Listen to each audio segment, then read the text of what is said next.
현대를 살아가면서 특히 우리나라에 나타나는 풍조 하나가 애 하나만 태어나도 너무 기뻐하는 세대에 우리는 살고 있습니다. 지금 아이를 안 낳는 시대잖아요. 보통 그 나라가 유지되려면 평균적으로 결혼해서 2.1명을 낳아야 된답니다. 이게 통계학적이에요. 2.1명. 왜냐하면 2명이 낳으면 남자 여자가 결혼해서 2명 낳으면 본전이잖아요. 근데 아이 중에 잘못되는 애들이 있잖아요. 그래서 2.1명이 낳아야 평균이 유지된답니다. 근데 우리나라는 재작년 통계가 0.75명이에요. 한 명도 안 돼요. 2명도 부족한데 절반인 한 명도 아니고 0.75명.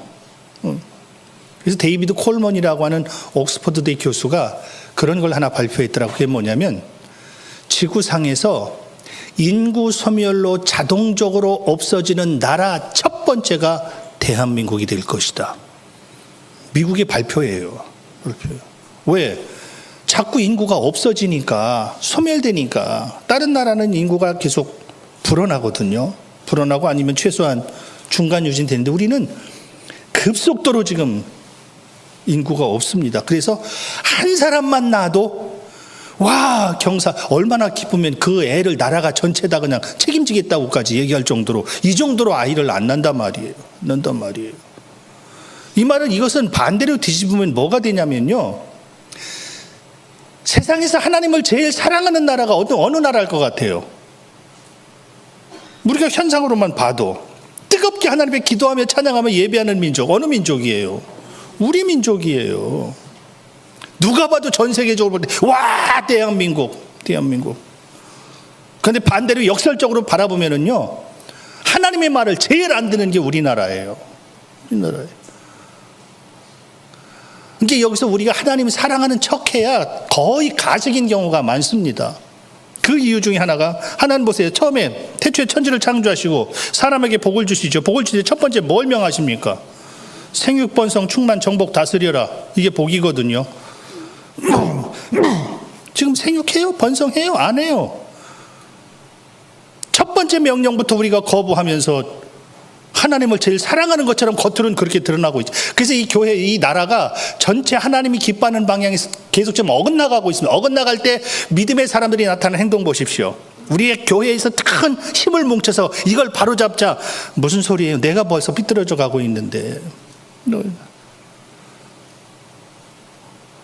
그래서 한 사람이 주님 앞에 말씀 잡고 선다고 하는 것이 왜 중요하냐면 진짜 내가 하나님의 사람을 표명할 수 있는 건 다른 것 아니에요.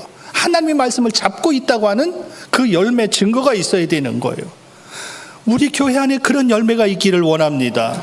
그래서 한 가정에 아이 하나가 태어나면 와, 너무너무 기뻐. 이걸 좀 넓혀서 똑같습니다. 교회 안에서도 여기서 한 가족이 들어오면 너무너무 교회는 기쁜 거예요. 왜? 예전처럼 교회가 막 성장하고 부흥하는 때가 아니거든요. 점점 교회 수가 줄어들고 성도 수가 줄어드는, 사람도 줄어드니까 자꾸 그런 추세에 한 사람 들어온다는 게 얼마나 축복입니까? 근데 보세요. 애가 태어났는데도 축복이 아니라 근심이 될 때가 있습니다. 언제냐면 그 아이가 자라지 않을 때예요. 이 아이가 태어났으면 자라야 부모의 기쁨인데 자라다 말고 성장이 멈췄어. 자꾸 오히려 자꾸 뒤로 퇴보해. 커가는데도 자꾸 하는 짓이 어린아이 짓 한다면 부모는 근심하기 시작합니다. 걱정하기 시작합니다. 똑같습니다. 교회 안에서 한 생명이 시간이 지나면서 그 영혼이 자라가야 되는데 자라지 못하고 성장이 멈춰 있든가 아니면 오히려 그 성장이 거꾸로 역행한다면 그 교회의 주인 되시는, 머리 되시는 주님이 얼마나 근심하실까. 그래서 성경은 우리를 향하여 계속 자라라고 말씀하시는 겁니다. 우리 그래서 뜰의 모습을 봤죠? 뜰 괜찮아요. 뭐 하면 된다고요? 성소로 들어가면 돼. 내가 성소에 있습니까? 괜찮아요. 어디로 가면 돼요? 지성소로 가면 되는 거예요. 이게 내가 자라가는 거라고 그랬습니다. 자라지 못하면 자라지 못하는 것을 인하여 그 가정의 부모는 근심하는 거예요. 그래서 갈라디아서 3장 3절에 보면 우리 한 절을 좀 보고 들어가십시다. 사도 바울의 근심 하나가 있었는데 다 같이 너희가 시작. 너희가 이같이 어리석으냐 성령으로 시작하였다가 이제는 육체로 마치겠느냐. 갈라디아 교회가 사도 바울이 세웠는데 얼마나 복음으로 얼마나 생명으로 멋있게 잘 자라고 있었겠습니까? 바울이 직접 키웠으니까. 근데 어느 날 소문을 딱 들으니까 점점 퇴행, 믿음이 거꾸로 가고 있대. 이 소리를 듣습니다. 그래서 아픈 가슴을 가지고 너희들이 왜 이렇게 어리석으냐? 예전엔 성령으로 시작했잖아. 성령 안에 있었잖아. 근데 왜 자꾸 육신으로 맞춰? 육신으로 맞춰. 좀 후에 한번 고린도 교회 한 번 더 같이 볼게요. 고린도 교회를 향하여 사도 바울이 아픈 가슴을 표현했던 거 우리 잘 알고 있잖아요. 고린도 교회는요 굉장히 믿음이 좋다고 생각했어. 믿음이 막 누구보다 출중 뛰어났어. 은사도 많죠. 기도 많이 하죠. 방언들 다 하죠. 그러니까 얼마나 그들이 하나님 앞에서 누구보다도 믿음 있는 줄 착각하고 있었겠습니까? 사도 바울이 아픈 가슴 가지고 니들이 지금 하는 짓이 뭔 줄 아나? 니들은 크다고 생각하지, 믿음이 있다고 생각하지, 아직도 어린아이 짓 하고 있어. 그걸 강력하게 야단하는 거예요. 어린아이 짓 하니까 너희들 끼리끼리 모이면 쑥덕쑥덕 하면서 하나님이 안 기뻐하는 소리 하면서 계속 그러고 있잖아. 그걸 야단하는 게 고린도에 보낸 편지거든요. 근데 우리 좀 더 한번 같이 보면은요, 그 비슷한 이야기를 바울이 해석을 해주면서 육신을 따르는 자는 같이 시작. 육신을 따르는 자는 육신의 일을, 영을 따르는 자는 영의 일을 생각하느니. 자, 지금 내가 생각하고 있는 것이 있습니다. 생각하는 게 뭐냐? 진짜 내 속에 누가 내 주인이냐가 생각하는 걸 보면 알 수 있습니다. 내가 육신이 내 삶의 주인이라면 나는 뭘 생각한다고요? 육신의 걸 생각해요. 영이 내 인생의 주인이라면 뭘 생각해요? 영의 일을 생각해요. 근데 답이 하나 나왔습니다. 육신의 생각은 사망, 영의 생각은, 우린 뭐가 뭔지 몰라. 그냥 생각하면 그게 옳은 줄 알기 때문에 그걸 따라가는 거예요. 근데 실제 내 주인이 누구냐? 내 생각하는 거 보면 하나 알 수 있습니다. 그럼 중요한 것, 다 같이 육신의 생각 시작. 육신의 생각은 하나님과 원수가 되나니 이는 하나님의 법에 굴복하지 아니할 뿐 아니라 할 수도 없음이라. 나는 이 일이 맞다고 생각했는데 고린도 교회가 싸우는 게 그거거든요. 내 생각이 옳아. 그러니까 내 생각이 옳은 사람과 내 생각이 틀린 사람은 바로 적이 돼버리는 겁니다. 이게 아이거든요. 잘하지 않은 사람이거든요. 근데 사도 바울이 육신의 생각은 하나님과 원수가 된다? 하나님의 법에 절대 굴복이 안 돼. 왜? 어린아이는 누가 뭐라고 그래도 나한테 맞춰줘야 돼. 기준이 나니까. 그래서 절대 할 수 없는 것 하나가 있으니 육신에 있는 자들은 하나님을 뭐 하시게 할 수 없어? 나는 믿음 있다고 착각하는데 하나님은 지금 나를 기쁘게 하지 못하고 있다. 왜? 이게 잘하지 않은 상태. 나는 잘했다. 제일 어린아이가 누구냐면 어린아이인데 자기는 잘했다고 생각하고 있는 사람이에요. 얘는 대책이 없어요. 하는 모든 행동은 다 지금 꼬마인데 근데 자기 생각은 왜 나에게 안 맞춰주니? 내가 어른인데, 내가 이만큼 자랐는데. 그래서 그 유명한 고린도 교회 다시 한번 볼게요. 형제들아, 내가 신령한 자들 대한 것 같이 너희 말할 수 없어서 육신에 속한 자, 아까 육신은 생각이 사망이라고 그랬죠. 하나님을 기쁘시게 할 수 없다고 그랬죠. 그 사람이 누구냐? 곧 그리스도 안에서 누구? 그러니까 예수는 믿는데 아직 어린아이가 누구냐? 내가 육신에 속한 자다. 육신에 속한 자는 생각해도 다 뭐만 생각한다? 육신의 것만 생각해. 왜? 그게 내가 옳으니까. 그러니까 내 생각하고 틀리면 다 적이 되고 다 원수가 되는 거예요. 왜 너 내 생각에 동의 안 해줘? 어린아이고. 고린도 교회가 지금 그러고 있는 거예요. 그래서 싸우는 거예요. 자기들끼리 모이면 야, 바울 저거 맞냐? 바울 저거 진짜 사도 맞냐? 저거 가짜 아니냐? 이것 가지고도 또 싸워요. 그래서 바울의 아픈 가슴이 그거라고 그랬습니다. 그래서 모든 서신서를 쓸 때마다 시작은 어떻게 한다고 그랬죠? 예수 그리스도의 종된 나 사도 바울은, 그리스도 예수로 말미암아 부름 받은 나 사도 바울은 항상 이렇게 시작해. 왜? 워낙 호되게 당했어. 가는 데마다 저거 진짜 사도 맞아? 하면 그게 고린도 교회가 막 그러고 있거든요. 그러니까 내 정체는 내가 누군지 먼저 밝히고 그리고 시작을 하는 거예요. 제일 믿음 있다고 하는 사람들이 모여서 쑥덕쑥덕 하면서 싸우는 내용이 그런 걸 가지고 싸워. 왜? 어린아이니까. 그래서 내가 지금 너 얘기해. 저주로만 먹이고 있어. 그럼 보세요. 그 열매 하나를 딱 주는 것이 너희는 아직도 육신에 속한 자로다. 너희 가운데 뭐가 있다고요? 시기와 분쟁. 어찌 육신에 왜 나하고 틀리면 다툰다니까요. 야, 꼭 저래야 되냐? 저 사람 저게 맞니?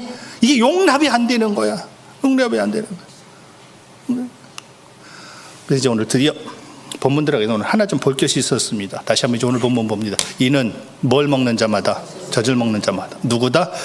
어린아이. 어린아이는 뭐 먹는다? 근데 이 젖이 뭐냐? 하나님의 말씀이단 말이에요. 말씀을 젖으로 먹는 사람이 있고 말씀을 단단한 음식으로 먹는 사람이 있다. 젖을 먹는 사람은 왜 젖을 먹는다? 어린아이니까. 단단한 음식을 먹는 사람이 있어. 단단한 음식을 먹는 이유는 장성한 자이니까. 그럼 장성한 자인지 어린아이인지를 분별할 수 있는 중요한 분기점, 키워드가 하나 있습니다. 그게 뭐냐면 뭘 보면 알 수 있냐면 보세요. 어린아이는 뭐 먹는다? 젖을 먹어. 근데 장성한 자는 단단한 음식 먹어. 단단한 음식은 장성한 자의 것이니 그들이 누구냐? 장성한 자야. 장성한 자는 누구냐? 단단한 음식 먹는 자야. 그럼 단단한 음식 먹는 장성한 자, 내가 어린아이가 아니고 자라서 뜰에 있지 않고 성소로 들어왔어. 성소로 들어오면 이만큼 자랐다는 얘기예요. 성소에 있어. 내가 지성소로 또 들어왔어. 계속 자라가. 자라는 사람은, 단단한 음식 먹는 사람은, 장성한 자는 그들은 뭘 사용한다? 지각을 사용해. 이게 장성한. 내가 지각 있나 없나 보면요, 내가 교회 신앙생활 지금 몇 년 차인데 내가 직분이면데 까불지 마라. 다 어린아이가 하는 말이다. 어린아이가 하는, 죄송해요, 표현상 그렇게 한번 해보겠습니다. 어린아이가 하는 짓이다. 근데 내가 장성한 자냐 아니냐 확인할 수 있는 단어가 뭐라고요? 단단한 음식은 장성한 자의 것이니 그들은 뭘 사용한다? 지각을 사용해. 지각을 사용하면 연단을 받아. 뭘 분별해요? 하나님이 뭘 기뻐하시고 뭘 안 기뻐하는지를 알기 시작해. 그걸 알게 하는 힘이 지각이에요. 지각이 없으면 말할 필요 없어. 100% 내 중심이 돼야 돼. 근데 지각이 있으면 나와 틀려도 하나님 앞에 코드를 맞출 수 있어. 이 힘이 지각이거든요. 지각은 누구에게만 있다고요? 장성한 사람, 잘한 사람. 그래서 믿음이 자랐나 안 자랐나는 내 삶의 열매가 내가 하나님이 기뻐하는 것을 잡고 이것 때문에 고민하나, 나하고 틀리다고 이것 때문에 속상해하나, 바로 구별이 되는 거예요. 바로 구별되는 거예요. 그러면 요 단어, 요 원리 하나를 바로 한번 소개해드려 보겠습니다. 마지막에 하나님이 하시는 일 하나가 있는데, 자, 세 절 한번 같이 읽습니다. 어리석은 자는 시작. 어리석은 자는 그의 마음에 이르기를 하나님이 없다 하도다. 그들은 부패하며 가증한 악을 행하며 선을 행하는 자가 없도다. 하나님이 하늘에서 인생을 굽어 살피사 지각이 있는 자와 하나님을 찾는 자가 있는가 보려 하신즉 각기 물러가 함께 더러운 자가 되고 선을 행하는 자 없으니 하나도 사람도 없도다. 자, 잘 보십시오. 어리석은 자는 마음에 이르기를 하나님이 없다. 가증이래요. 근데 중요한 단어 하나 보시오. 하나님이 하늘에서 인생을 뭐 하사? 하나님이 찾으시겠대요. 찾으신데 뭘 찾으시나? 뭐 있는 자. 아까 지각은 누가 있다고 그랬죠? 장성한 자. 장성한 자는 뭘 먹는다? 단단한 음식 먹어. 김치 깍두기 아작아작 씹어 먹는 건 큰 사람이라고 그랬습니다. 어린아이는 엄마 젖만 물려야 된다고 그랬습니다. 그러면 지각 있는 자, 그리고 하나님을 찾는 자가 있는가? 뭐하려 하셨다? 하나님이 어디 지각 있는 자가 어디 있나? 다시 장성한 자 어디 있나? 다시 큰 사람 어디 있나? 자라나는 사람 어디 있나? 그 사람이 누구냐? 하나님을 찾는 자야. 똑같아요. 그럼 여러분 보세요. 지각 있는 자, 하나님을 찾는 자를 하나님이 한번 보시겠대. 어디 있나? 어디 있나? 그럼 하나님 지금 둘 누구 찾는 거예요? 첫째, 지각 있는 자. 둘째, 하나님을 찾는 자. 지각 있는 자가 하나님을 찾는 자거든요. 이 사람 어디 있어? 하고 하나님이 찾아. 그러면 하나님 눈에 누가 보여야 돼요? 첫 번째, 뭐 있는 자? 지각 있는 자. 두 번째, 하나님을 찾는 자. 하나님이 그러셨다고 표현할 거. 3절에 보니까 각기 물러가 함께 더러운 자 되고 뭘 하는 자가 없도다? 아까 하나님이 누굴 찾는다고 그랬죠? 지각 있는 자. 또 하나가 하나님을 찾는 자, 그러니까 지각 있는 자, 하나님을 찾는 자를 함께 뭉치면 이걸 선이라고 그래요. 선이 뭐냐? 내가 지각 있는 걸 선이라고 그래요. 선이 뭐냐? 내가 하나님 찾는 걸 선이라고 그래요. 아까 하나님 지각 있는 자 찾으신다고 그랬죠. 그럼 지각 있는 자 없구나 그러면 되는데, 지각 있는 자 내가 찾겠다. 아이고, 선을 행하는 자 하나도 없네. 하나님 이렇게 말씀하시는 거예요. 이게 선이 뭐냐? 하나님 앞에 지각 있는 사람. 선이 뭐냐? 오늘 또 하나님을 찾는 사람. 점점 주님 오실 때가 되면요, 지각 있는 자가 사라집니다. 하나님을 찾는 자가 사라집니다. 왜요? 내가 중심이니까. 누가 내가 중심이라고요? 어린아이. 어린아이는 하나님이 중심이 아니라 내가 중심인 상태를 어린아이. 그래서 고린도 교회가 자기들은 믿음이 좋은 줄 알지만 어린아이 짓 하니까 항상 자기 코드에 맞춰서 자기하고 안 맞는 사람과 항상 싸우는 거예요. 싸우는 거예요. 넌 나하고 생각이 틀리지? 너는 왜 이래야 돼? 교회가 왜 이래야 돼? 여기에 머물러 있어. 근데 마지막 때는 선을 행하는 자 없더니 몇 사람도 없다? 근데 왜 교만해져 가요? 나만 어른인 것처럼 느껴지면서 하나님이 하나도 없다. 그럼 제일 먼저 출발 어디서부터 출발해야 돼요? 겸손부터 출발해야 되거든요. 하나님, 나 좀 잘하게 해주세요. 이거부터 시작해야 되는데 너는 집사가 돼가지고, 왜? 나는 어른이다 놓고 그 사람은 아이다 놓거든요. 하나님은 너도 아이인데 너도. 하나님이 찾으시니까 없대요. 없대요. 그래서 아이들은 나타나는 게 큰 소리밖에 안 나타나. 큰 소리야. 오늘 그 중요한 원리 하나 여러분들에게 소개해드리려고 하는 겁니다. 자, 요건 한번 같이 읽습니다. 이스라엘이 시작. 이스라엘이 오른손을 펴서 차남 에브라임의 머리에 얹고 왼손을 펴서 므낫세의 머리에 얹으니 므낫세는 장자라도 팔을 엇바꾸어 얹었더라. 좀 어려운 퀴즈 한번 드려볼게요. 요 14절 한 절 속에 지각이란 단어가 이 속에 하나 있습니다. 한번 찾을 수 있으면 찾아보세요. 지각. 저희가 조금 전에 하나님이 지각 있는 자 찾으신다고 그랬죠. 지각 있는 자, 장성한 자는 지각이 있다고 그랬습니다. 그 지각이란 단어가 이 속에 하나 있습니다. 한번 찾아보세요. 이스라엘이 지각일까? 오른손이 지각일까? 샤칼이라는 원어인데 그 단어가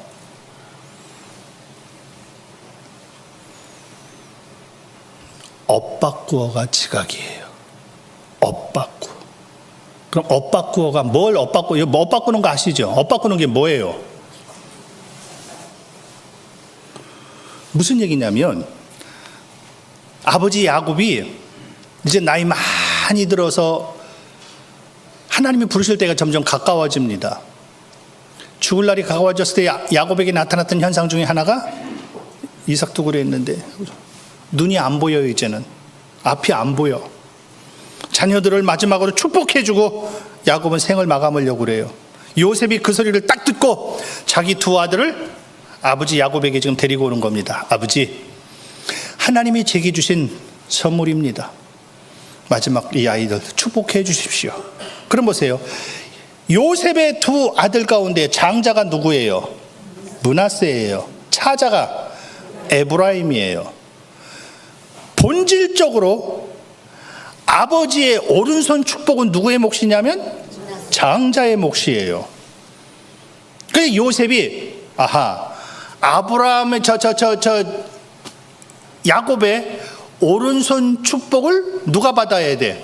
므낫세가 받아야 돼. 그러니까 므낫세는 야곱의 오른손 밑으로, 에브라임은 야곱의 왼손 밑으로 이렇게 요셉이 이끌고 가는 거예요. 그러니까 지금 한 손에는 므낫세를, 한 손에는 에브라임을, 제가 좀 이렇게 표현한 이유가 있습니다. 좀 성경적인 표현이에요. 요셉입니다. 제가 요셉이라면 요셉이 왼손에는 누굴 잡을 것 같아요? 왼손.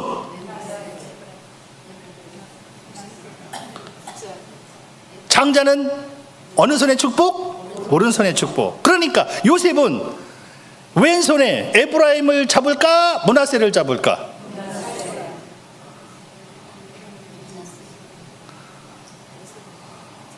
나는 이러고 싶은데 저쪽이 아니라고 그러니까 헷갈려가지고 오른손에는 에브라임, 왜냐하면 지금 야곱은 누굴 보고 있냐면 나를 보고 있잖아요. 내가 지금 아버지 앞으로 가고 있으니까 야곱은 나를 보고 있으니까 내가 두 아들을 이렇게 데리고 가면 야곱이 오른손 밑으로 들어가려면 내가 어느 손이 돼야 돼요? 왼손이 돼야 되죠. 그러니까 내 왼손에 장자가 있어야 되죠. 그러면 가면 맞잖아요. 왜? 이렇게 축복할 거니까. 이렇게 축복하는 사람 없잖아요. 이렇게 축복할 거니까 오른손에 므낫세를, 왼손에 에브라임을 데리고 아버지 앞으로 가는 겁니다. 아버지는 지금 앞이 안 보여요. 안 보이니까 당연히 이렇게 하면 아버지가 요렇게 해주겠지. 누구 맘? 거기서 내가 누구예요? 요셉. 요셉이 내 마음은, 내 생각은, 내 뜻은, 내 판단은 아버지가 이렇게 축복해 줄 거니까 그럼 이렇게 할 때 오른손 밑에 므낫세가 오도록 이렇게 데리고 간 거예요. 아버지 앞에 제 아들 두 아들이 있습니다. 축복해 주십시오. 했더니 그래 알았다. 전능한 하나님 아브라함과 이삭에부터 함께 하셨던 하나님 이들로 하여금 그 하나님 알게 하면서 축복을 하는데 갑자기 손 내려가다 말고 손이 이게 오빠. 그리고는 이대로 축복을 하는데 이걸 보고 요셉이 얼마나 놀랬겠습니까? 그래서 그 뒤는 다 생략합니다. 요셉이 하는 표현이 무슨 표현이냐면 요셉이 기분이 안 좋았대요. 기분이 안 좋은 이유. 자기 생각은 오른손이 어디로 가야 돼? 므낫세에 가야 돼. 근데 오른손이 에브라임에게 가 있어. 왼손이 에브라임에게 있었는데 왼손이 므낫세에 와 있어. 요셉이 기분이 나쁜 거예요. 기분 나빠서 아버지! 거기에 보면 기가 막힌 단어 하나 나옵니다. 그리 마옵소서. 이 단어가 거기 나와요. 어디서 많이 듣던 소리죠. 어디서 듣던 소리예요? 변호사에서 야 사람들이 나를 누구라고 하더냐. 아이고 어떤 사람은 엘리야라고 하던데요. 에레미야라고 하던데요. 요한나도 어떤 사람은 선지자 중에 하나라고 하던데요. 너희는 베드로가 주는 그리스도시요 살아계신 하나님. 그 소리를 듣고 주님이 얼마나 기쁘셨던지 요놈들 믿음이 내가 생각하는 것 이상이구나. 됐다. 그래서 비로소란 단어가 거기 나오죠. 그래서 그 믿음을 보면서 주님이 처음으로 내가 이 땅에 온 목적은 니들 생각처럼 왕 데려온 것이 아니라 죽으러 왔어. 이 얘기를 처음으로 하셔요. 많은 고난을 받는데 누구한테 고난 받는다고 그랬죠? 바리새인, 유대 장로, 서기관들. 다시 말하면 신앙생활 잘하는 사람들이 그 신앙생활 잘하는 열매가 뭐로 나타나나? 예수를 죽이건으로 나타내는 거예요. 왜? 지각이 없거든. 지각이 없으면 내 기준하고 맞으면 그게 옳은 거예요. 그래서 내 생각하고 틀리면 하나님이라도 죽여버린다니까요. 그래서 마지막 때 우리 믿음도 자꾸 점검하고 조심해야 되는 이유가, 교회를 힘들게 하는 이유가 뭐예요? 딱 하나거든요. 내 생각하고 틀리면 안 되는 거거든요. 그럼 그 생각이 하나님에게서 온 하나님의 생각이냐? 아무 생각 없다고 그랬습니다. 주님이 표현하시는 것이 나는, 이게 하나님의 뜻이잖아요. 하나님의 생각이고 하나님의 계획이잖아요. 나 사실 고난받으러 왔어. 제일 잘 믿는다고 하는 사람들이 나를 십자가에 죽일 것이다. 이 말도 안 되는 청천벽력 같은 소리를 주님이 입에서 딱 뱉어버리는 거예요. 그것을 듣고 베드로가 뭐라고 그래요? 그때 나온 단어가 그리 마옵소서. 이 소리를 들으면서 옆에 있는 사람들이 얼마나 와 베드로 믿음 좋다 믿음 좋다 믿음 좋다 얼마나 베드로를 축켜 세웠겠습니까? 근데 주님은 사탄아 내 뒤로 물러가라. 너는 나를 넘어지게 하는 자다. 그러니까 내가 어린아이일 때는요, 내가 믿음이 대단한 줄 알아. 주님 그리 마옵소서. 얼마나 대단한 소리입니까? 이야 너밖에 없다. 주님이 그렇게 말씀해 주셔야 맞는데 사탄아 물러가라. 또는 지금 요셉이 아버지를 향해 아버지 그리 마옵소서. 아버지 이 오른손 밑에 있는 게 므낫세입니다. 왜 손을 엇바꿉니까? 이때 야곱이 기가 막힌 소리 하나 해요. 그 소리가 뭐냐면 나도 안다. 이 기가 막힌 고백이에요. 야곱이 요셉 보고 요셉아 나도 알아. 아니 눈도 안 보이는데 어떻게 알아요? 눈도 안 보이는데. 그럼 이건 자기가 이렇게 하고 싶어서 이렇게 했습니까? 요셉 나도 알아. 이 말은 무슨 말인지 보십시오. 요셉이 므낫세가 장자의 축복 받아야 된다고 생각하고 있다는 것 야곱이 알고 있어. 또 하나 감각으로 영적으로 내 오른손 앞에 있다는 것이 므낫세인 것도 본인이 알아. 왜? 요셉이 틀림없이 그렇게 데리고 왔을 거 아니에요. 자기 눈은 안 보이지만 그걸 다 알지. 왜 몰라요? 왜 몰라요? 나도 알아. 또 그렇게 해주고 싶어. 그것도 내 마음이야. 나도 그걸 아는데 손이 어긋막힌 이유는 뭐예요? 그러면 다 아는데 나도 알지만 지금 하나님이 원하시는 것은 오른손은 에브라임에게 가는 거야. 가는 거야. 그래서 나를 손을 어긋막혀요. 이렇게도 축복하는 건 내 생각 아니야. 내 방법 아니야. 내 뜻 아니야. 네 마음이 아닌 것도 알아. 네 마음이 아닌 것도. 그러나 보세요. 요셉, 너가 지금 그 생각 가지고 있지? 그러고 싶지? 그랬으면 좋겠지? 근데 하나님의 생각은 여기에 있어. 나도 똑같은 생각이야. 그런데 하나님이 이걸 기뻐하시기 때문에 나는 이렇게 한다. 이게 지각이에요. 지각이 뭐냐? 나는 이렇게 해주는 걸 좋아. 그럼 이렇게 해주는 걸 좋은 걸 그게 좋은 걸 누가 그런다고 그랬죠? 그게 어린아이거든요. 그래서 그렇게 해주면 좋은 그대로 행하는 걸 젖이라고 그래요. 젖이라고. 단단한 음식은 뭐냐? 내 입에 잘 안 맞아. 그렇지만 하나님이 기뻐하신다는 것을 알기 때문에 이 사람이 원하는 것도 알고 나도 그렇게 해주고 싶은데 손을 이쪽으로 갈 수밖에 없는 그 상황, 이게 장성한 자예요. 이게 지각이 있는 자라 그 말이에요. 지각이 나도 이렇게 하는. 보세요. 요셉 나도 알아 할 때 야곱은요 이미 자기가 경험했어. 여러분 잘 보세요. 야곱이 형이 누구예요? 그럼 하나님이 축복을 주실 때 야곱에게 장자의 축복 주신다고 그랬죠. 하나님이 약속하셨잖아요. 나중된 자가 먼저 된다고 그랬잖아요. 그럼 야곱이 기다려서 하나님이 그 일 하게 하시면 하나님이 하시는 방법대로 순적하게 했으면 될 텐데 자기가 잔꾀를 부렸어. 그래서 형을 속이고 장자의 직분을 자기가 빼앗아 버렸어. 이삭도 속였어. 왜? 이삭도 야곱과 똑같은 게 지금 야곱도 똑같거든요. 이삭이 앞이 안 보였잖아요. 앞이 안 보인 이삭을 속여서 자기가 에서인 척 들어와서 장자의 축복을 받아버렸어. 그 결과 뭐예요? 죽을 뻔한 고비 넘기잖아요. 그것 때문에 자기 집에서 살지도 못하잖아요. 엄마의 죽음도 못 보잖아요. 외삼촌 집에 가서 죽도록 20년간 종살이 하다가 돌아오잖아요. 누가 체험한 거예요? 자기가 체험한 거예요. 그러기 때문에 요셉에게 지금 말하는 것이 요셉아, 네 맘 나도 알아. 그러나 네 생각대로 해주면 너도 광야 20년 더 들어간다. 네 아들들도 광야에서 더 죽도록 고생할 것이다. 고생할 것이다. 내가 경험했어. 너는 이렇게 하면 좋을 것 같지? 네 생각은 이렇게 했으면 이게 오를 것 같지? 근데 나도 그렇게 해주고 싶은데 그게 아니야. 그렇게 하면 하나님의 의가 이루어지지 않아. 내가 경험자야. 그래서 나도 네 생각대로 오른손을 므낫세에게 주고 싶지만 하나님은 왼쪽에 있는 에브라임에게 손을 얹으라 하신즉 나는 그렇게 한다. 근데 신기해요. 이때부터 므낫세 에브라임 말하던 그 족보의 순서가 에브라임이 또 항상 먼저 나와요. 에브라임과 므낫세. 에브라임이 먼저 나오는 거예요. 그래서 장성한 자 누구냐? 딱 하나예요. 다른 것 아니에요. 내 생각엔 이게 옳아. 모든 사람들이 다 그렇게 말해줘. 목사님 이게 옳잖아요. 누가 말해도 주님이 나 십자가를 진다. 무슨 소리예요? 제가 옆에서 시퍼렇게 눈 뜨고 있는데 누가 감히 주님 앞에 여기 반기들 사람 누가 있어요? 아무도 없어요. 그러니까 동의표가 되는 겁니다. 맞아. 내 생각도 그래. 모든 생각의 마음이 다 거기에 있어. 본인도 알아. 근데 야곱이 나도 알아. 그러나 그렇게 하면 하나님의 의와 상관이 없는 네가 원하는 거야. 마지막 때 교회가 힘든 것 중에 하나가 뭐예요?